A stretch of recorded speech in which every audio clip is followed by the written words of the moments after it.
Kombucha is either a thing that you have adopted or you just don't even know what it is. I know. Right? Yeah, there are so many different types in the supermarket, and it's really become the trend. Yeah, it has. Yeah. So what is it? So it's a fermented tea drink. So you ferment tea with sugar and what's called a SCOBY. And this is a SCOBY here, which basically looks like a little brain. I'm going to hold this up. So what camera do you want that on? There it is there. That's my one that I grow at home. And what? So this is yours? That's mine. So what's in there?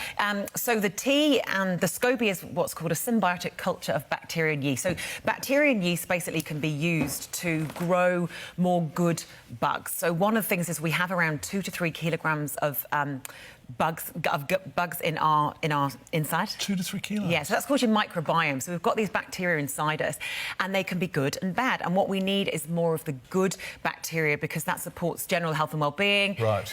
You're managing your weight, things like your immune system and your mood. So these bacteria have a really big influence on our overall well-being, and this is where fermented foods are becoming of interest, because they're a source of these good bacteria. OK, so kombucha is feeding the good bacteria. Is that what it's doing? Yeah, well, it potentially does. I mean, one of the things around these fermented foods is there's not a lot of good quality research saying... About whether it actually does get in. Yeah, about about health outcomes. But what we do know is that they provide, these good bacteria that have a potential influence on your microbiome. And I think that the good thing about these is they offer an alternative to a lot of people that are trying to have less alcohol, for example, and less sugary drinks, because there's a lot less sugar in these than there would be in many other drinks. So if we're drinking a kombucha, it's not as calorific as if we were having a lime and tonic or... Yeah, you're right. Yeah, OK. Yeah, so many of these are between 1 gram of sugar and around 15 grams of sugar. So it's around 3 teaspoons, whereas if you're thinking of your normal fizzy drinks, they're kind of 8, 9, 10. Yeah, so they are a good option for people that are looking for an alternative. And this is my brain just computing. So there are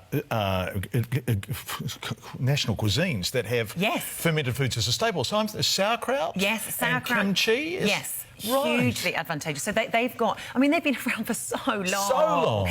And they've got, some really, really good bugs and bacteria in them. You need to not get the canned ones, because the canned ones have been heat treated. So we need to get the live ones. But again, like you said, they are... This is not new, but it's a good way to add interest to your diet and add a bit more natural probiotics, basically. Natural probiotics. OK, so the foods you've got in, we've got to wrap, but we've got some sauerkraut, we've got some kimchi. Oh, yogurt. Oh, the kefir. So that's the kefir yogurt. Another alternative for getting some good bacteria in. The main thing with these is when you start having them, start slowly and build up, because if your body's not used to having massive amounts of these good bugs in, your guts can go a little bit funny. So start slowly, get a variety, and then, it's a good thing in the right direction. Thanks, Claire. We so appreciate it. Claire Turnbull, who is are you the editor of this wonderful... So I've worked for... I'm the nutritionist. You're the nutritionist? Yeah, for many years. Yeah, 14 years.